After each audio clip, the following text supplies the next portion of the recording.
काकालाई massage गर्ने किन नि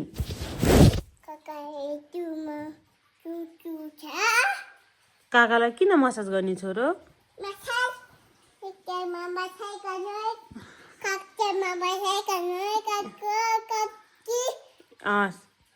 कहाँ मसाज गर्ने काकालाई नपिटी गर्ने म त पिट्छु होला काकालाई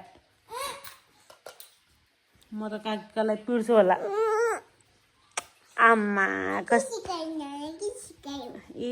काकालाई नपिट्नु भनेर फगाएको ए म काकालाई पिट्दिनँ नि नानीको काकालाई ए हस् म त नानीको काकालाई पिट्छु होला नानीको काकालाई ड्याम हान्छु म त किन नपिट्ने नि काकालाई ओहो किसी गरेको काकालाई नपिट्नु भनेर माया गर्न आएको काकीलाई ए काकालाई सेकी गरिदिनी ए के सरी कहाँ छ गु को पारेछ नि त्यहाँ काकाले आफैले कोरी गरेको हो नि त्यहाँ म त काकालाई सेक्दिनँ म काकालाई पिट्छु होला कति माया गरेको त काकीलाई काकालाई के नगर्ने म त किन नि पिटी नगर्ने काकाको माया लाग्छ हो कति माया लाग्छ काकाको अम्मै धेरै लाग्छ ओहो काकालाई माया गरिदिनु नि त ओहो कति माया गरेको र काकालाई त आया भन्छ अरे नि नानीले हस्पिटल लाने काकालाई लानु नि त काकालाई हस्पिटल काकालाई आया भन्छ अरे नि त हस्पिटल लानु नि त नानीले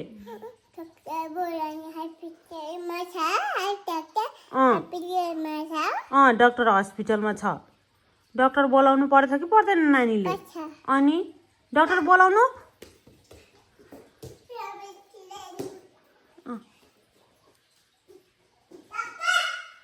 बोलाउनु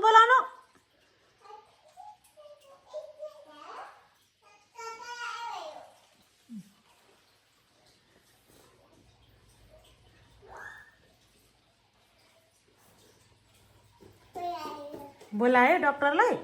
के रे त डक्टरले के भन्यो नानीलाई हजुर भन्यो अनि काकालाई आया भन्छ भनेन त अनि के भन्यो डक्टरले अनि एकछिनमा आउँछु भने कि के भन्यो भनेछ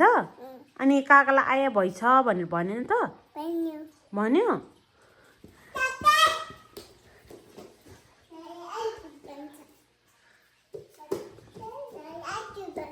ए डक्टरले नानीलाई हजुर भन्छ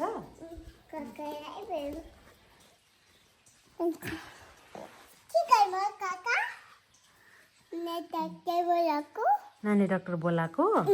अब कतिखेर आउने होला डक्टर हस्पिटलमा छ होला डक्टर कतिखेर आउने होला अब के गर्ने होला काकालाई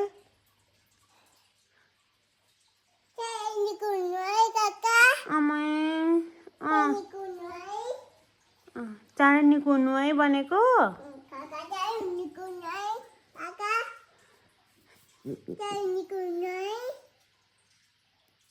काका नुनु गरिसक्नु भयो नि काका नुनु गर्नु भइसक्यो नि काकालाई नानी बिरामी हुँदा काकालाई टेन्सन हुन्छ कि हुँदैन अब काका बिरामी भएपछि नानीलाई के हुन्छ टेन्सन हुन्छ कहाँ हुन्छ टेन्सन नानीलाई त्यहाँ हुन्छ हो एहे टेन्सन अम्मा कति टेन्सन भएको नानीलाई काका बिरामी भयो भने के हुन्छ अरे नानी टेन्सन हुन्छ ओहो त्यहाँ हुन्छ टेन्सन खोइ खासै टेन्सन जस्तो लागेन नानीलाई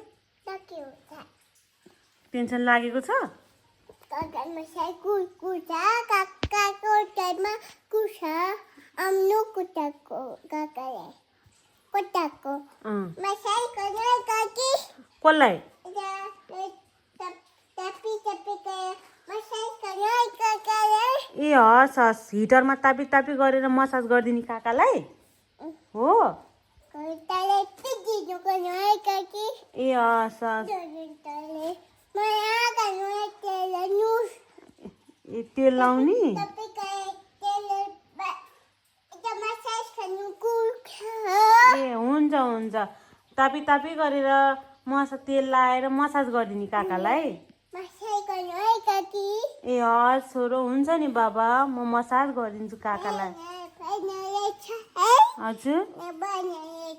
हस् काकालाई अब बिरामी भएको छ आया भएको छ के गर्नुपर्छ नानीले होइन काकाले नानी बिरामी हुँदाखेरि यसरी निधारमा गरिदिनु भएको थियो होइन खोइ त काकालाई गरिदिनु भएको छोरीले खोइ त काकालाई गरिदिनु भएको छोरीले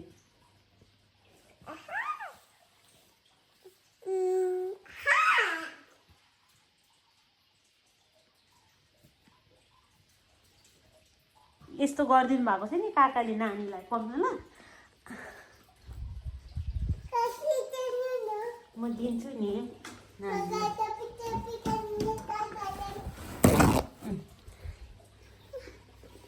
यस्तो गर्नुभएको थियो नि काकाले लाउनु त यसले नानीलाई यसले आया भएको भनेर काकाले तापी निधारमा उयो गर्नुभएको थियो नि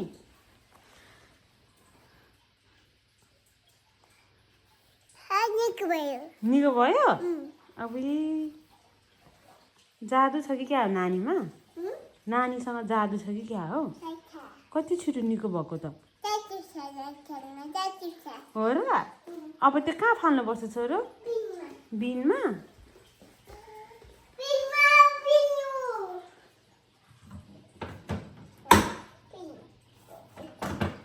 गुड गर्ल छोरी गुड नाइट भयो नि त अब नुनु गर्ने अब हस् काका नुनु गर्नु भइसक्यो भोलि भेट्ने हस् बाई छोरी बाई किसी ल जानु ओइ ओइ छोरो